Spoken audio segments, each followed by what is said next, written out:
Hi everyone, welcome to this live training about the three strategies pro writers use to grow on Medium in 2023 and beyond.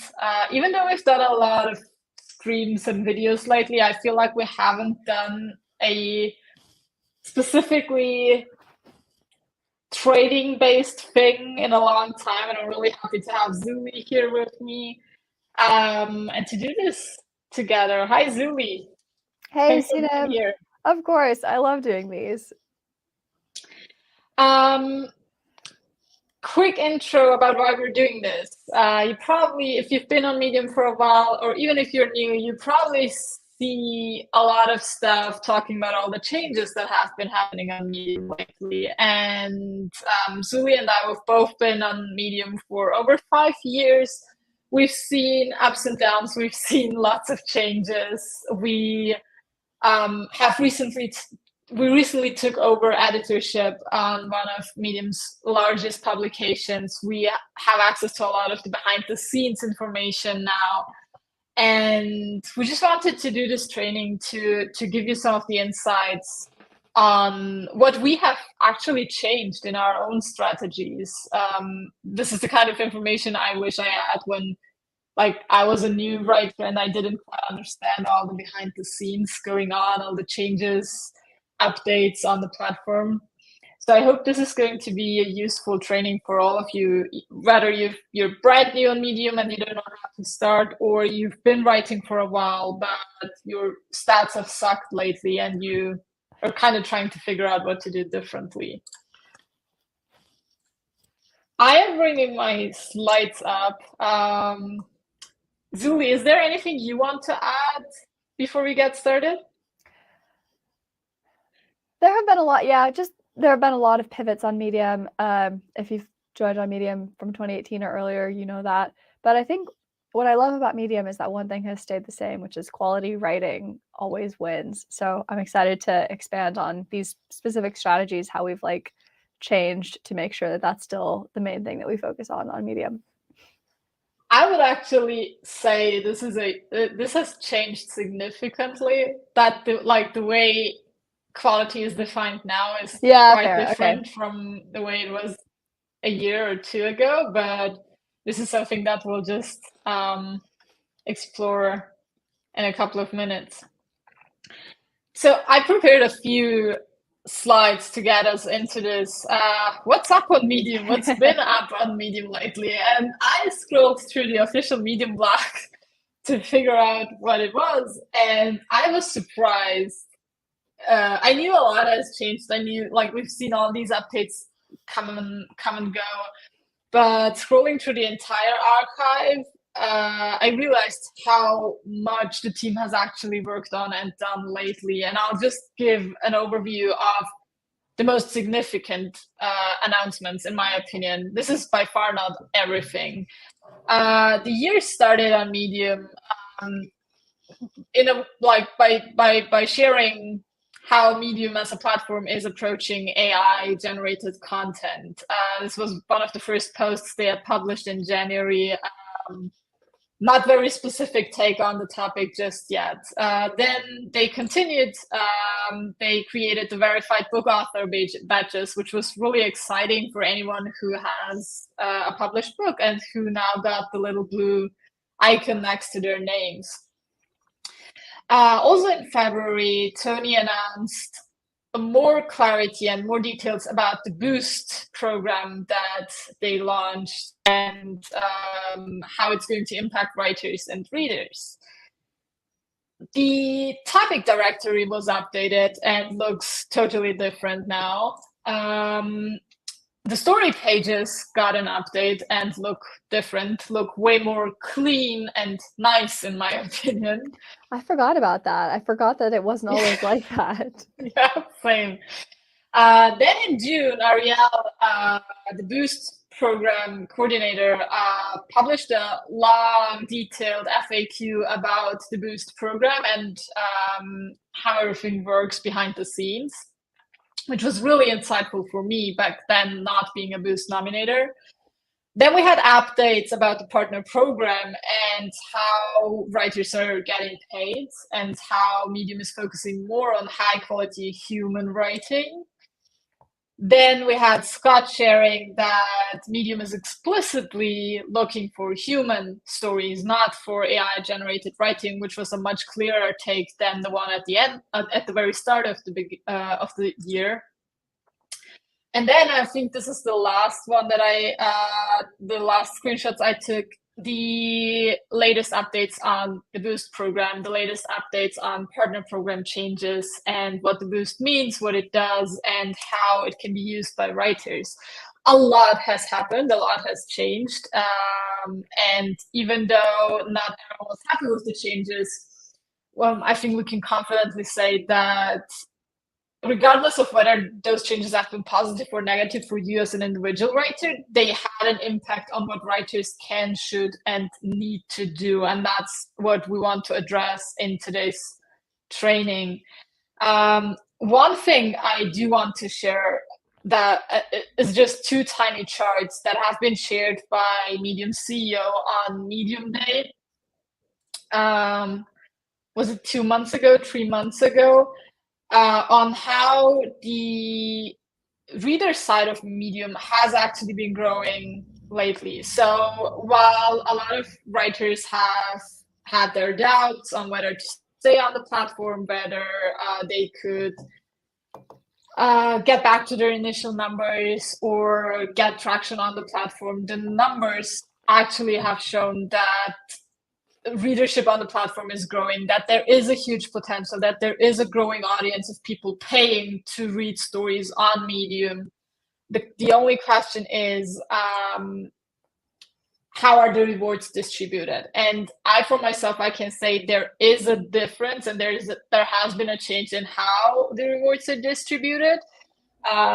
If you look at 2 years ago, 3 years ago, where you could have mega hyper viral pieces that earned $5,000, $10,000 for a basic listicle. That's true. That was That is not good. really unique. That's not so much the case right now, which I consider to be a very positive thing in reality, because it encourages creativity and encourages personality, authenticity, and more deep thinking and writing. This is probably the biggest change. So if writers who've been doing the same thing over and over on the platform complain about their earnings being down, it's probably because the new monetization model, the new distribution model, just doesn't incentivize the same kind of writing anymore. I can tell for myself that the writing I do, the stories I write have changed significantly, partly due to the changes, partly due to changes in my interests and in my strengths. And I'm really looking forward to hearing from Zulie what your take is, what you are doing differently, and what you suggest new writers do differently moving forward. Yeah. Can you go back to that slide showing the charts? Because I think this, it really illustrates my point well, that I remember in 2021 and a little bit in 2022 too, there were a lot of articles about how to make money online. Not just Medium, but some of that stuff too. Like there was a lot of like how I made $10,000 in 1 month. And you're right in that Medium has changed how they've, like, what kind of quality they've incentivized. I remember back in 2019, the thing was personality listicles, and I wrote a couple personality trait listicles that went mega viral. I earned thousands of dollars from the 6 habits of deeply miserable people, the 4 traits of secretly insecure girlfriends. There was a formula, right? Like the X habits of adjective or adverb, adjective, noun. That was what did well. And if you were a good writer, those tended to do better. If you were a bad writer, they wouldn't. But it was down to that. And then in 2021, 2022, kind of came what I thought of as Medium's TikTokification, for lack of a better word. They were all about driving engagement, not so that just meant like clicks, right? Or people commenting like, this sucks. That counts as engagement.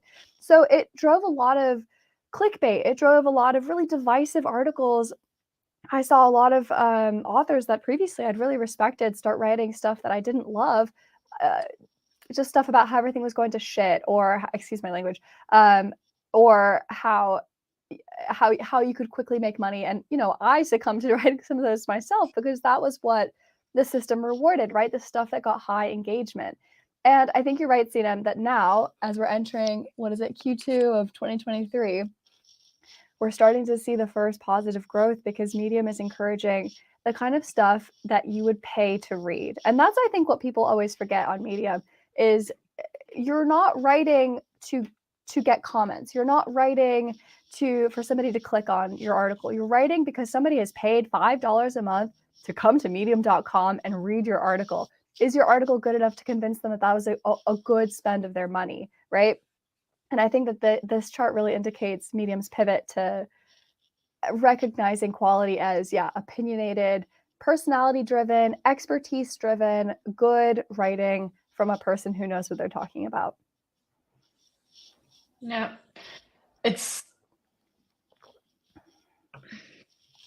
I think the biggest, this is a question we repeat in pretty much every training, but is the writing you do, is the writing or the stories you publish, are they worth paying for?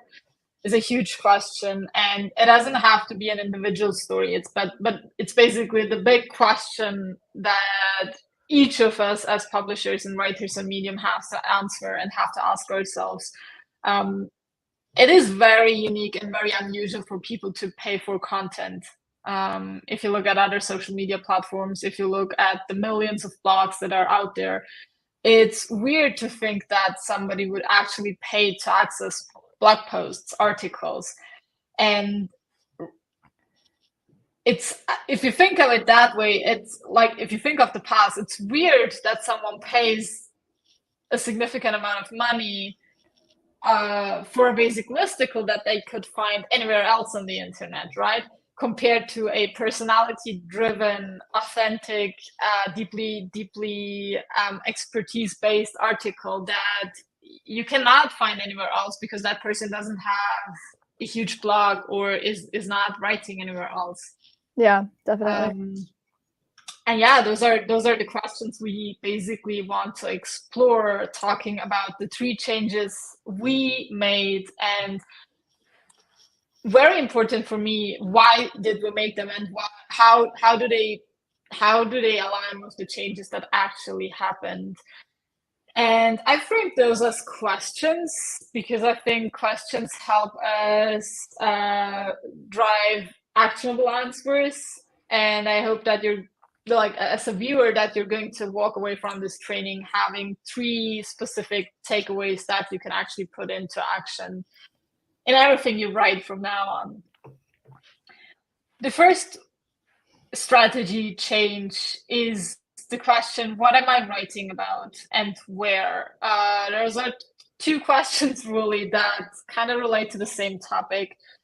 Zulie, do you want to talk about, you mentioned those listicles that you wrote 2 years ago, 3 years ago.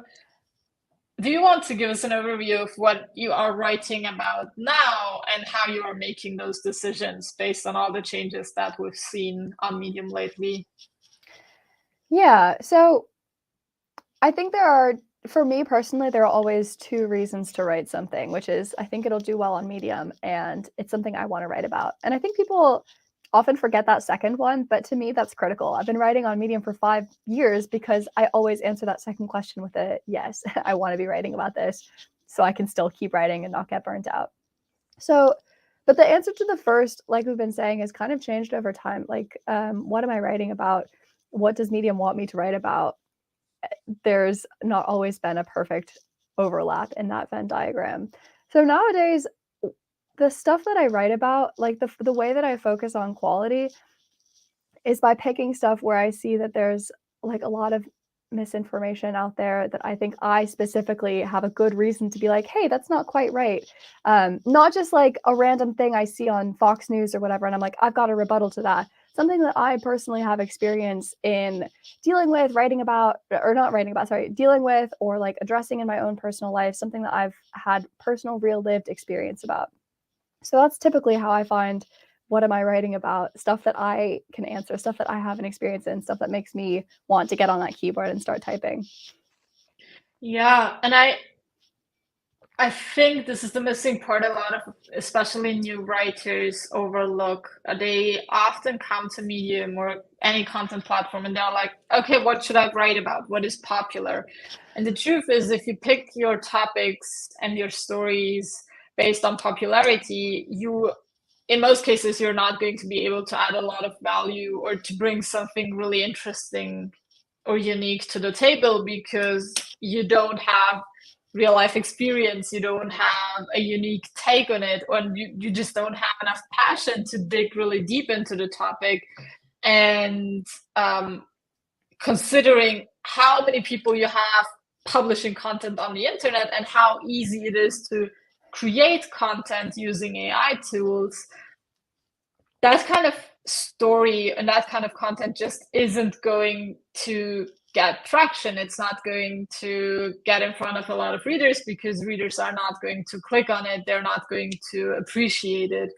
And it's similar for me now where I have shifted from, okay, what is a formula that is doing well to what is a story I want to write, because I feel like it's different, edgy, unique. It's something that I want to be writing.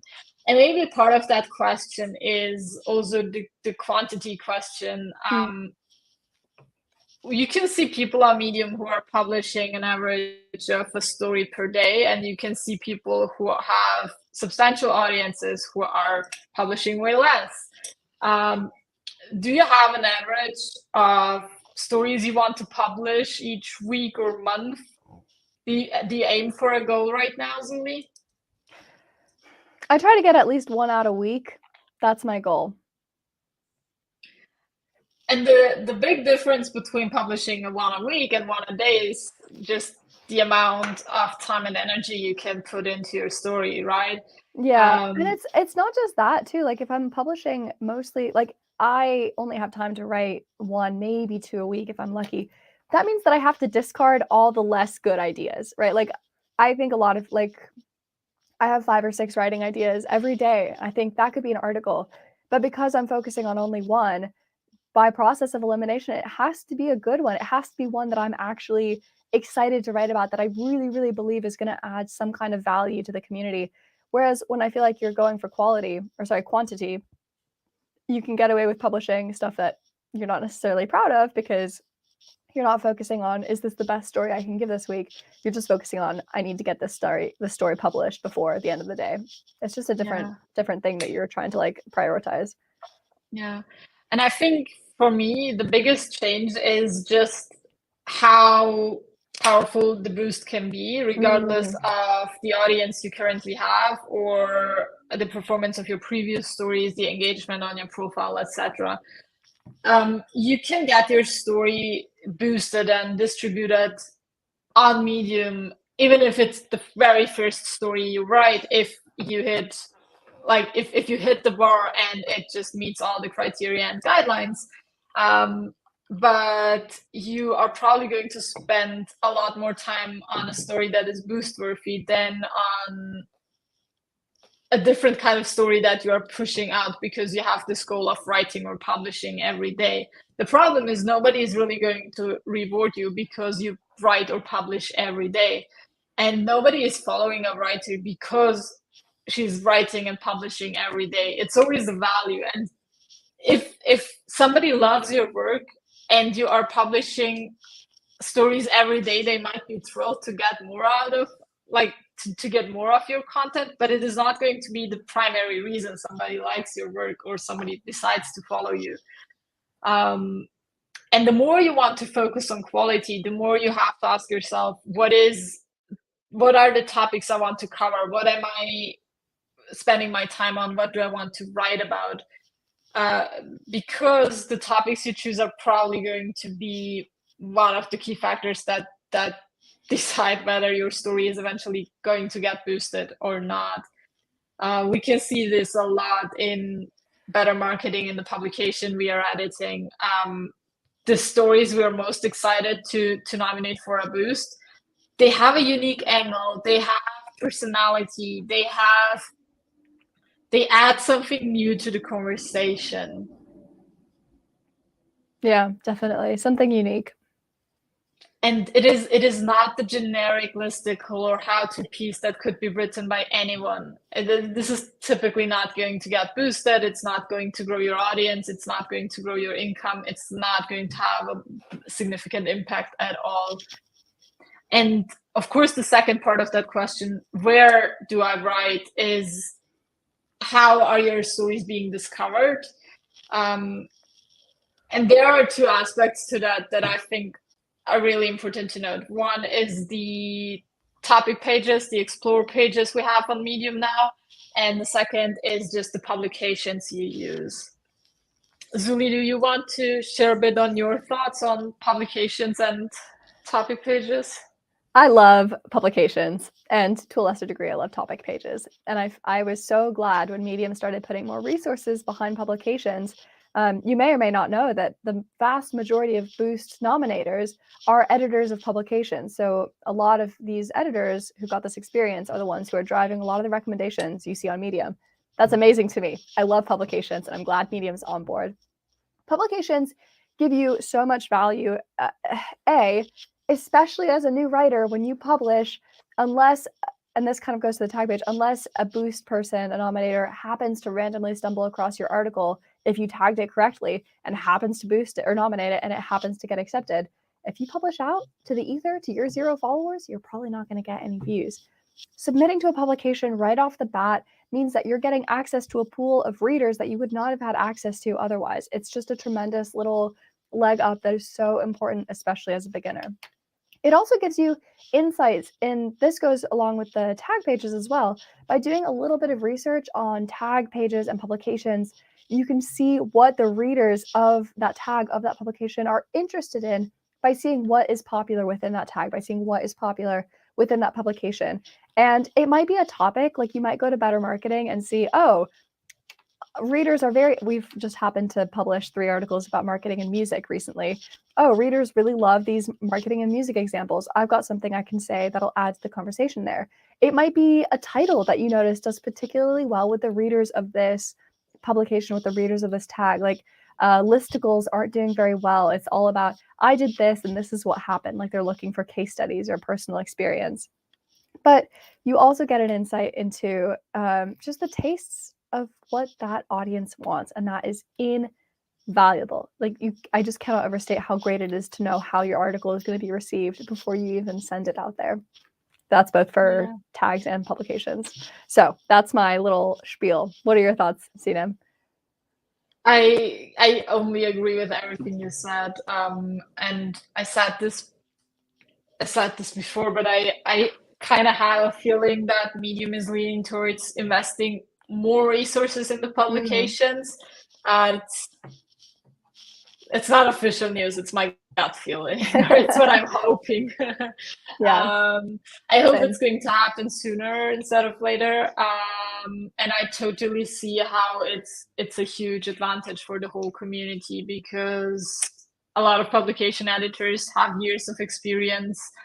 They know their audiences, they know how to do their job well, and they are just making the whole community experience a lot better. And I guess it's this, for most writers, you just have 0 disadvantage if you go with publications versus not working with publications. And that's an easy choice to make for most writers in most topics, because there are so many different publications on Medium.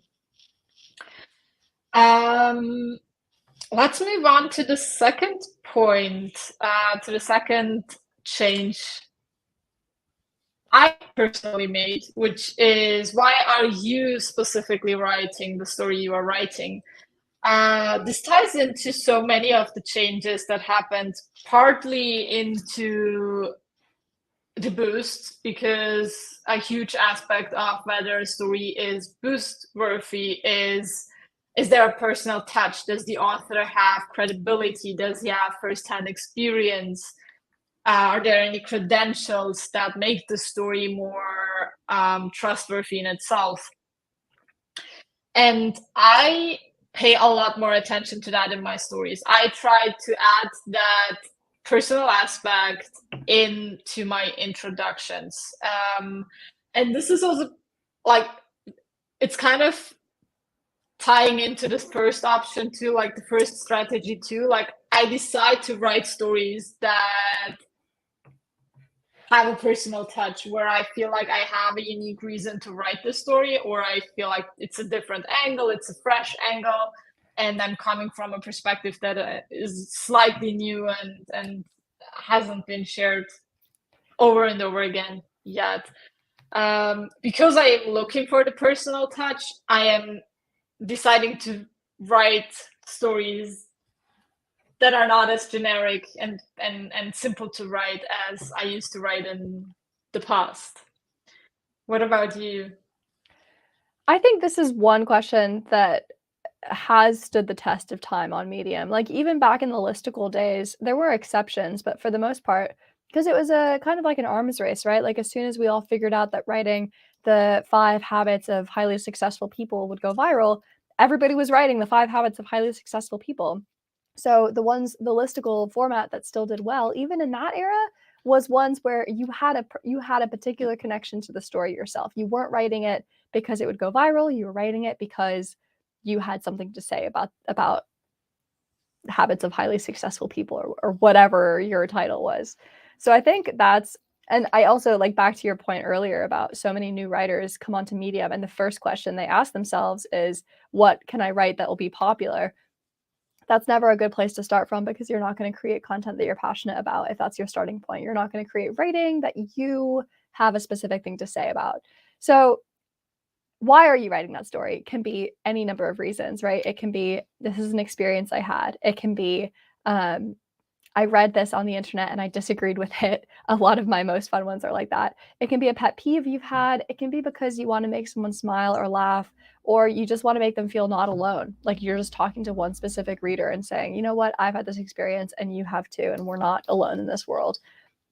There are an infinite number of reasons why you should be the one to write that story, but there has to be at least one for that article to do well on Medium. And so we kind of come full circle, where if you write to do well on Medium, you probably won't do well. But if you write for yourself, if you write because there's a reason for you to write that article, then that article will do well on Medium. Yeah. And also, there is an audience aspect to that too, where, think of the huge number of people who are creating content on the internet. The easiest way to build relationships and to stand out is by being you and just stepping into the arena by showing us what's unique about the content you are creating. And you don't have to do that in an explicit way. You do that when you tell us what you believe in, what you are passionate about, what you why you do what you do, and basically by deciding on the stories you choose to write versus the ones you don't end up writing.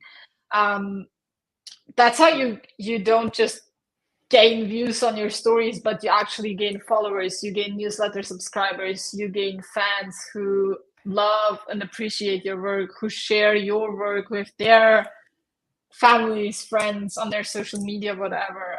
And this is kind of a ripple effect that you cannot really measure, but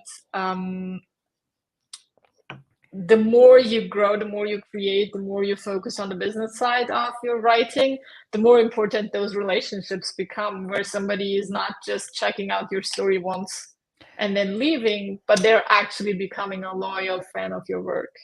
That is actually such a good point, because I feel like when I do consultations, a lot of people will come up and say, hey, I saw this article, and they'll like send me an example of an article that is a personality trait listicle, or that is like how I made $10,000 writing on the internet.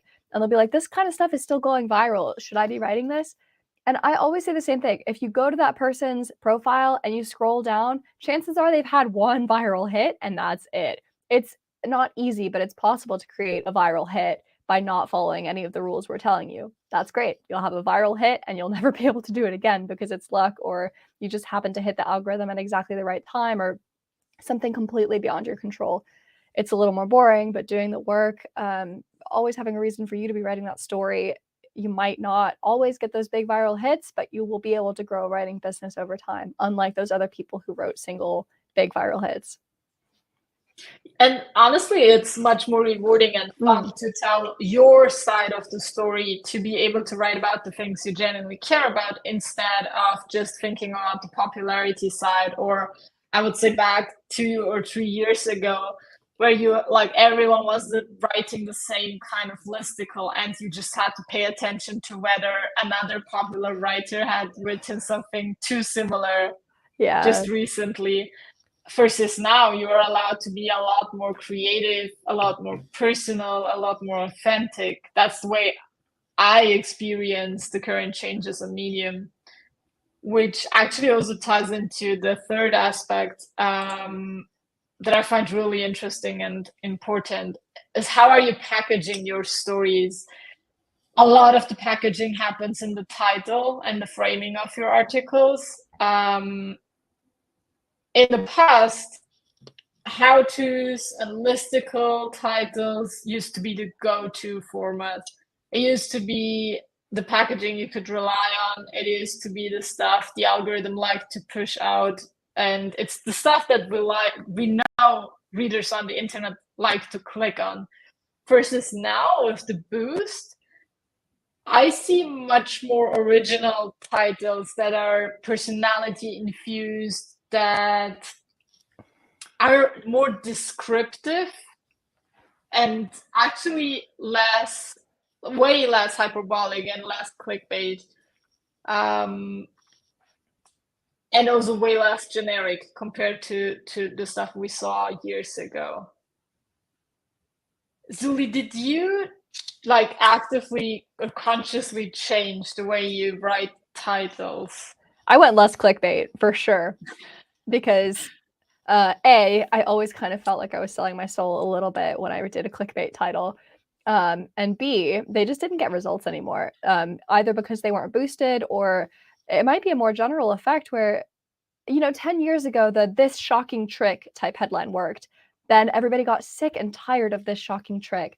Same thing happened on Medium. Like 5 years ago, a really popular subtitle format was a listicle, like 5 secret habits of whatever, and then the subtitle would be number 3 will surprise you.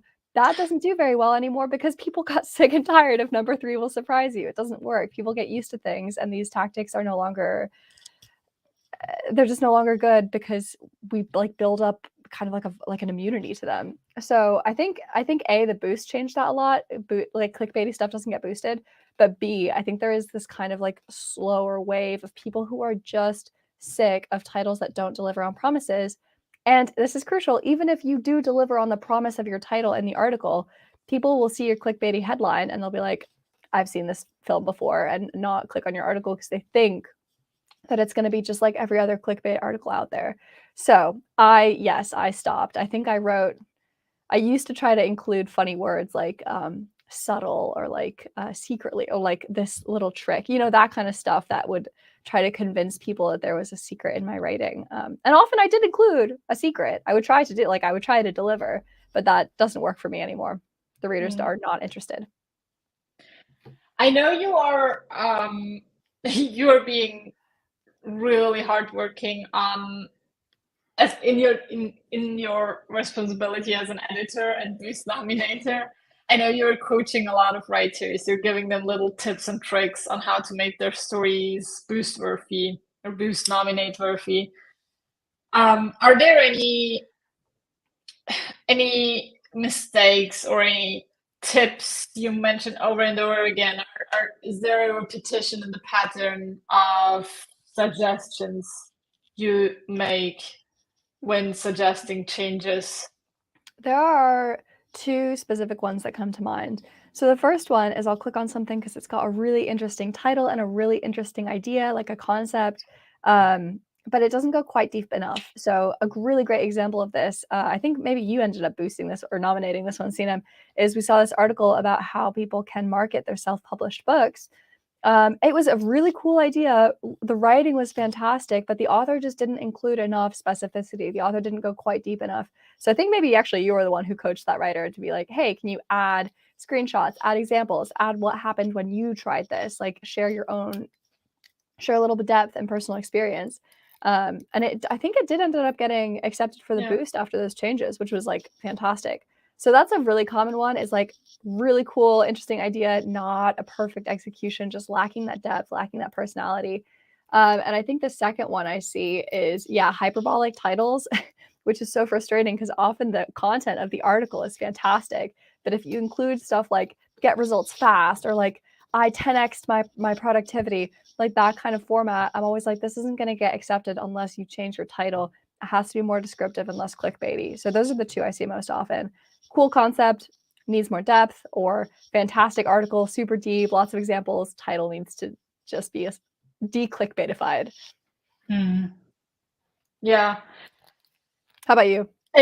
Because I agree. And I feel like a lot of the title suggestions we make are all about just making the title more clear, like tell the reader what she's really going to get out of the story. Because you mentioned being descriptive, and I felt like there is this very fine line in being descriptive where you don't want to give away too much, but you really want to tell us what the story is about. Like, and in a funny way, this is something that I see with a lot of my students. A lot of people write subtitles that are really descriptive and good, and the title sucks. And sometimes the only change they should make, or the only change I suggest, is use the subtitle as the title, and that will be perfectly fine. That's so funny. I noticed the same thing also. It's just so funny that people are like that. Like you overthink the title and then the subtitle is like perfect, no changes, just use that. Exactly. And yeah, I think it goes both ways. Like, what is the promise you're making in the title? Are you delivering in the story, and vice versa? Like, does the title actually give me a good reason to be curious about the story?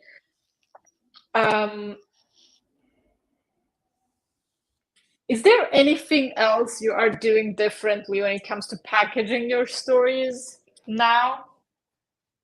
I'm trying to be more mindful about tags. I used to just like throw in one or two that were about the story and then just randomly add 3 more that I thought were relevant.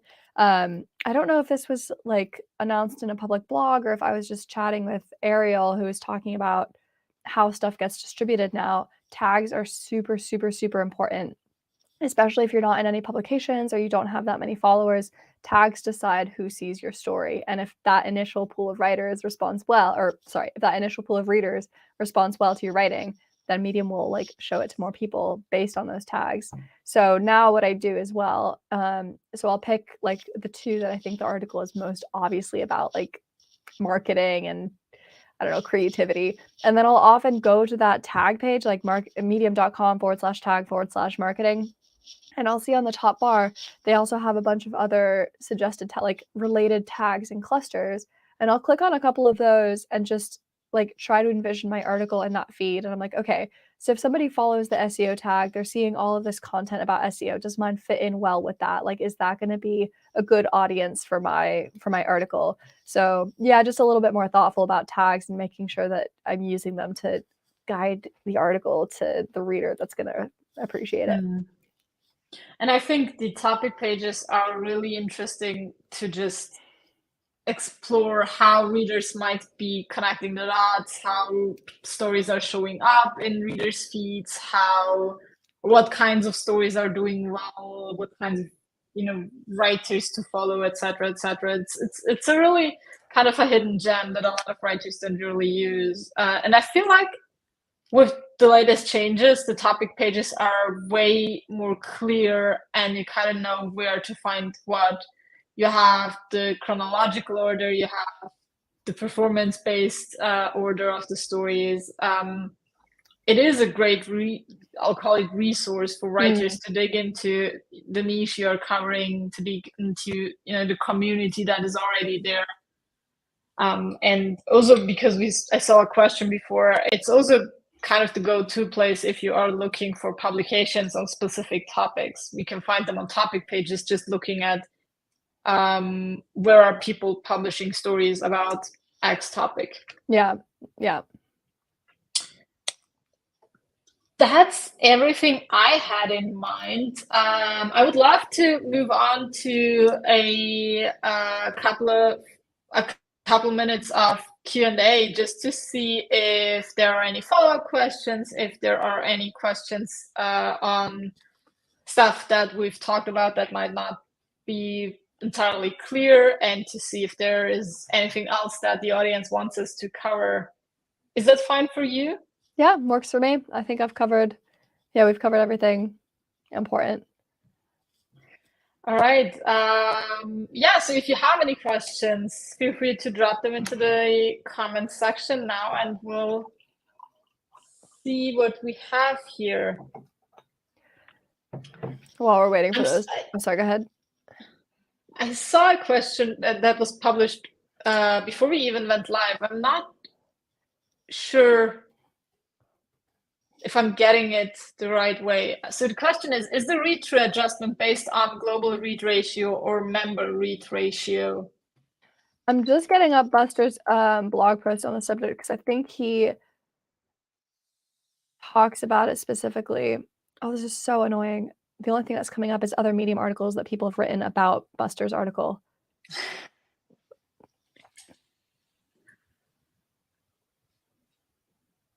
Where? Anyway, my gut feeling is that it's specifically based on member read ratio. So like the read-through adjustment rate, for people who don't know, when somebody reads your story and if they bounce off in the first 30 seconds, that is, they leave your article and go somewhere else, they don't count towards your reads. So whatever you earn for that article, the higher your read ratio is, the more money you're typically going to earn for it. Buster has a really awesome graphic that I can't find where he explains it much better than I am. I think I've got it. It's just loading very slowly. I think it's based on members only, not all readers, because Medium, I think, is really trying to cater to the people who pay to be here. So that's what they're incentivizing. Like, who cares if an unpaying reader gets to the bottom of your article? They're not paying anybody. Not Medium, not you, not me. So, okay. Where's the graphic?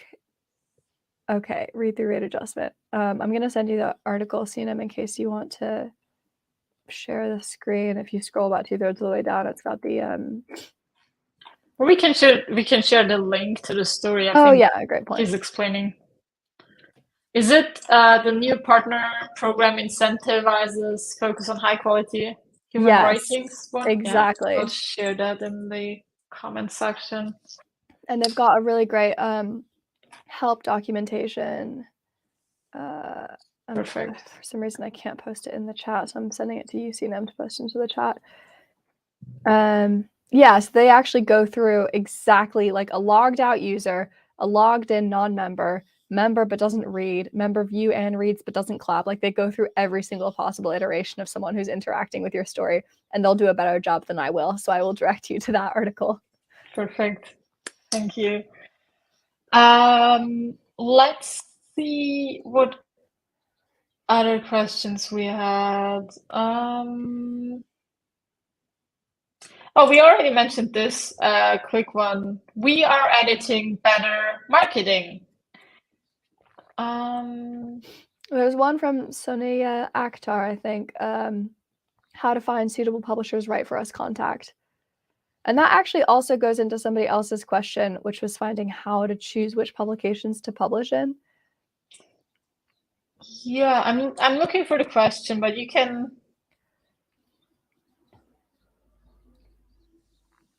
I don't find Sonia's question, but what's your take? So, how to choose which publications to publish in? There are 3 things I look for: topic fit, engagement, and if they're open to new writers. And that last one is going into the other person's question. So topic fit, the best way to do that, go to the explore page of the topic you want to write about and see which publication is cropping up time and time again. Once you've got your short list of, say, 3 publications that have shown up in that topic a lot, go to each of them, go to the publication URL, add / latest, and this will show you a couple of different things. It's going to show you the number of followers they have. It's going to show you a reverse chronological feed of all the articles that have been published there ever. you can scroll down and see how much engagement that publication is getting relative to the number of followers. So if you're seeing that every article is getting hundreds of claps, like at least 2 or 3 comments, that's a good sign. It means there's high engagement, regardless of the number of followers the publication has. A publication can have, like, I don't know, hundreds of thousands of followers and very little engagement. You care way more about engagement than you do about number of followers. And once you've got your selection, you're like, okay, I'm writing about the creator economy. Started Up is showing up 10,000 times in the creator economy tag. They've got great engagement.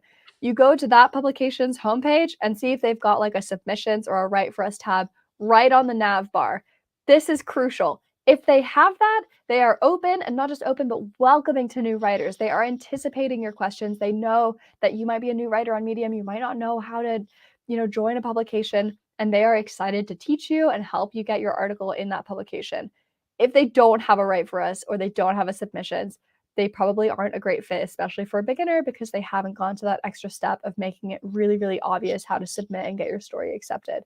So to recap, you want topic fit, engagement, and whether they're open and welcoming to new writers. Yeah.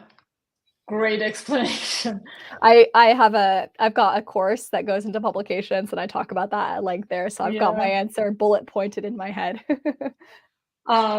Another question we talk about really often, does article length matter? Great question. Sinem, what do you think? The only right answer to give is your article should be as long or as short as it needs to be. You never want to make your article longer just to make it longer. And you don't want to make it shorter because you think it's going to perform better if it's shorter. And we just before we went live for this session, we checked some numbers on the Boost nominations we made in the last 2 weeks. We nominated stories that were a 4-minute read, and we nominated a story that was a 19-minute read. There is a big range of length differences, and it only depends on what exact story you are writing. To a certain extent, the topics you cover, a marketing story is typically longer than in, say, a personal story or many personal stories, because in marketing, or in better marketing at least, we are looking for in-depth content. If a story is a 2 or 3 minute submission, it has a 99% chance of getting rejected by us, simply because the odds of the story being valuable enough are very low. We want examples, we want clear takeaways, we want guidelines, action steps. It's hard to deliver that if you don't use enough words. Does article length matter for distribution per se, for boosting, for getting accepted into a publication? In publications, sometimes maybe, if they have a clear guideline. In all other cases, not really. It's all about the individual story, and nobody can tell you whether you should write a story that is 1,200 words long or 2,000 words long if we don't know what the story is all about and how you are crafting the story. There is just no right answer to questions like length or some other questions too, where it's always very individual, based on the topic, based on the writer, based on the story you are telling. Yeah. I would add that the 2 mistakes I see are being too long or too short, which doesn't really give you a useful answer. But the way you fix things being too short is I always go through and I ask myself, like, is there anything that wasn't addressed in this article? Anything that a reader would get to the bottom and be like, but wait, what about ... And I try to include that. And that goes, like, that's what we've been seeing, like Sinem was saying, in better marketing, stuff that just doesn't quite give enough context or personal examples, or like, here, like, I recommend you do this, great, but then here's why. Like, I tried it and here are my results, or here I tried it and these were my terrible results, or whatever. But stuff can also be too long. I find often people are trying to just juice the word count because they think that that'll earn them more money on Medium. Not so, my friend. People will bounce off your boring introduction instantly. So just like a simple trick is, often I find that I can delete my introduction. Like, the first paragraph of my introduction, it's the first thing you write. You're not fresh. Like, it's not the most tailored thing. That's normally the easiest way I can make my article shorter, more to the point, more concise, more valuable. And if you really want to go whole hog, like you can print out your article, go through every single sentence, every single paragraph with like a red marker and just ask yourself, does this sentence further my argument that I'm trying to make in this article? And if it doesn't, cut it. Yeah. To that point, we have another question. Is it okay to write a research-based article you are excited about that doesn't include personal experiences? Also, are you still accepting writers for better marketing, and how to join? We do accept new writers. You can find our guidelines on our publication page. We have a very simple submission process or an application process that you can walk through once you have a specific piece ready for us. Research-based articles with no specific personal take. I guess I would ask, why are you excited about writing it? That's your personal link. Yeah. And if the story is unique enough, fresh enough, new enough, the research you do is kind of going to be the personality plus point, if it's not explicit. But is it different to what we see everyone else doing? Is it fresh and new? If so, yes, research-based articles are welcome. There are publications who are explicitly focusing on more research-heavy content. If you can still add a line or two about your personal link to the topic, that's always nice. Or let us, yeah, as Zulie said, let your reader know what fascinates you, what encouraged you to spend so much time researching and diving into the topic, even if it's not a personal experience you made firsthand, but there's obviously a personal connection to the topic that motivated you to write that specific story. Two authors that come to mind that do this really well, this kind of in-depth researched writing where they don't always have like lived personal experience, Jo Duncan and Carlin Beccia, I think is how you say her name. They're both really popular, really fantastic writers on Medium. So they are a great example of how to do research-driven articles correctly. Yeah. We have two final questions, and the next one is actually really interesting. And I think one that a lot of writers often get confused about. So Diana says, Medium gives writers, there's a section on the stats page where you see the tags of, or how does it say? It's basically, this is what readers also like to read. I think that's kind of how it's framed on our stats pages, right? Yeah. Readers interested or something like that. Yeah, your readers' interests. Yeah, so if you go into a stats page of any story, it's not for every story, but for once you get to 1,000 views, enough, I think, that have enough engagement, you will see a section that says your readers' interests, and you will see a bunch of topics there. So Diana's question is, should I always use mostly them for discoverability? No, use the ones that your story's about. Yeah. I think this is more confusing than useful, to be honest. I hope, or I wish Medium would publish a aggregate data. Tell me what the majority, like not story by story, useless. Give me what most of my readers are interested in, like across a time span. Ugh. Yeah, sorry. Exactly. You tapped into a pet peeve there. Yeah. No, it's this data in itself, it's actually something you can ignore. I would even say, like, it's nice to look at, but it doesn't really help. It shouldn't really make it shouldn't influence the decision you make for individual stories, because it might not be related to the next story you are writing. Quick, Zulie, can you mention the two names again of the writers? Yes, Carlin Beccia and Jo Duncan. I cannot access the chat. I'm sharing the links. Okay, perfect. Yeah, they are. I cannot recommend them highly enough. Tremendous, fantastic, research-based authors. So one.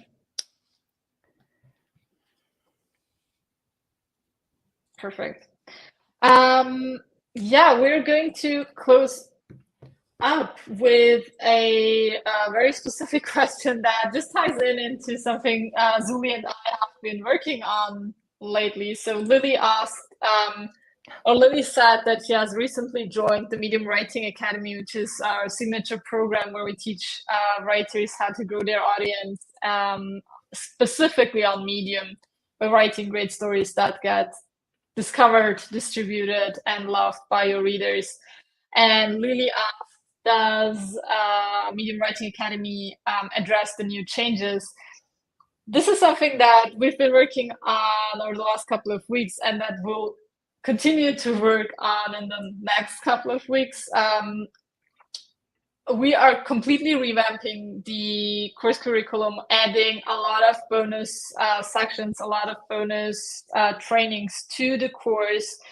And for the first time, Zulie is actually joining me for many of the trainings and many of the video sections that we are doing inside, to make sure that the content fully represents the changes that have happened on the platform recently. So if you are an MWA student, you are going to get a bunch of emails in the upcoming weeks with all those changes, on where to find the changes, where to find the updates, the newest videos, the newest trainings, etc. So make sure you have our email whitelisted, so you're not missing the update emails, but you will basically find all the updates right in your curriculum in the existing members area. It's just going to be different sections, and we're going to guide you on where to find them. And I'm really happy and excited to say that Zulie is going to share her perspective and take on all of that new stuff with our students too. Super excited for that. All right. Cool. Zulie, is there anything you want to add? No, I think the training was pretty comprehensive. I guess, yeah, if you do have any additional questions that we didn't get to, you can always email me. If you're part of my newsletter, just hit reply on whatever next newsletter I send out and ask your question. I reply to every single one, so I take that very seriously. And yeah, it's been so fun to be on here and chat with you, Sinem. I think about this kind of stuff like all the time, so it's just so fun to have the chance to have a conversation with you and other people who are writing on Medium. So thank you for having me, and thank you all so much for watching. Yeah, thank you for being here. Thanks everyone for watching, and we'll see you around. Bye-bye. Bye, all.